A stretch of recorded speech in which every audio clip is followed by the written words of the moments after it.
So we're here on the inside of the home, and we're gathered here in the kitchen. You know, one thing that I didn't mention before is that Brad and I inspect together, and as you can see even from what we've done so far on the outside, is that one thing that I may be looking in one direction and kind of checking out one thing, he's looking at another. A lot of times we'll pick up on something that the other might overlook. So it really helps to have both of us looking at every situation throughout the inspection. So we kind of have a system. We come in, we start the dishwasher, then we go back out and work the outside, then we come into the kitchen and we finish the inspection. So we not only are we here to inspect, but we're here to operate. So we will operate the faucet. Oh, interesting.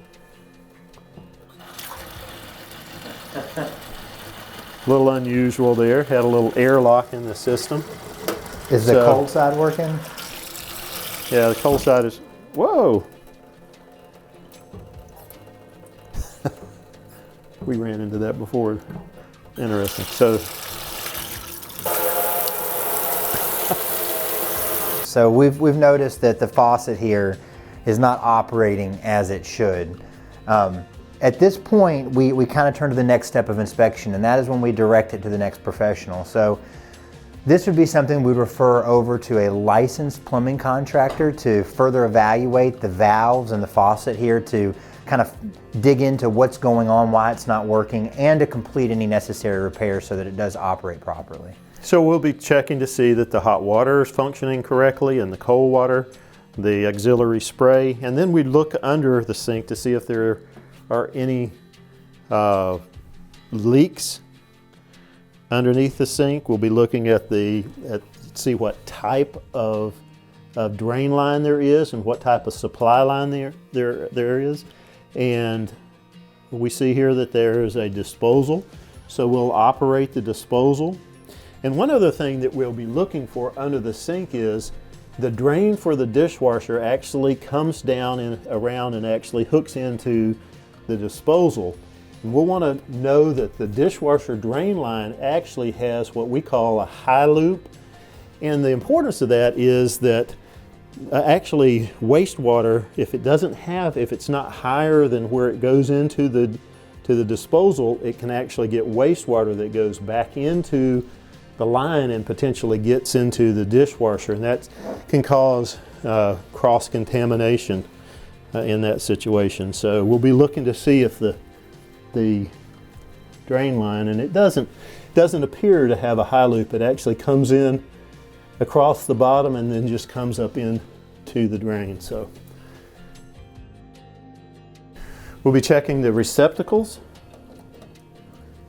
You see here that appears to be wired correctly. If this were a newer home, we'd be checking for GFCI protection, and it is not protected.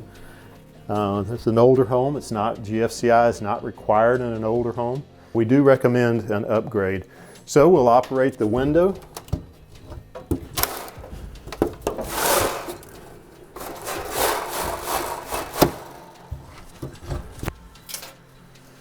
The other thing that we'll be doing, we'll be looking at the cabinets to make sure that they operate correctly, that the doors actually function, the drawers function, and that they're securely attached to the wall. So here we've run into something that's always fun in an older home, and illustrates a point that a lot of people say they don't make things like they used to. This is a clear example. These appliances appear to be original to the house. So these appliances are over 40 years old. We have a stove here. And what's pretty funny is I'm guessing that when we turn this thing on to operate it, here we'll turn it over to bake, it is gonna work. It might not be ideal and it might not be what you'd want in your house, but these old appliances are simply built very stout and tend to last a very long time. In addition to operating the oven, we're gonna be checking the cooktop.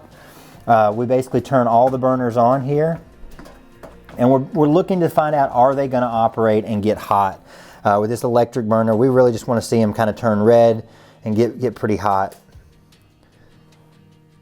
It's not required of an inspection. We don't test for specific temperature. We really don't know what the manufacturer would have recommended or how hot exactly the burner should get to. We just want to see that it is functioning as intended. On these old burners, we want to make sure these things are kind of secure in here. Sometimes when they get mistreated over time, these electric coils fall through, and that can be a bit of a problem. We also, while this is heating up, we'll go ahead and check. We want to make sure that the light and the surface light works. Seems like a small thing.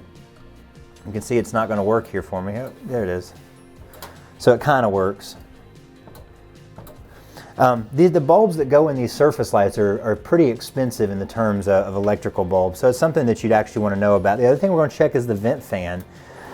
Now in this house, this is a recirculating fan, so it's not taking air to the outside, but we just want to make sure that everything is in operating condition. We're also going to take a wet paper towel and put it in the microwave and turn the microwave on for 15 seconds and make sure that that's getting hot, and the microwave is functioning as well. At this point, this is getting real hot. I can see all these burners are working real well, so we'll just cut those right back off. And even though this also looks to be, it could be original to the house, it's still in working order. So some of these old appliances are pretty amazing how durable they really were. So you can see this house doesn't have a refrigerator, but it's worth mentioning what's included in an inspection and what's not. So we're going to operate any of the permanently installed appliances, a stove, an oven, a dishwasher. Those things are permanently installed in the house, and more than likely the seller's not going to rip them out and take them with them. As far as a home inspection, the refrigerator, its condition, its age, it's how it's operating is just not part of a home inspection. It's not something your home inspector is going to check. That also rings true for your washer and dryer.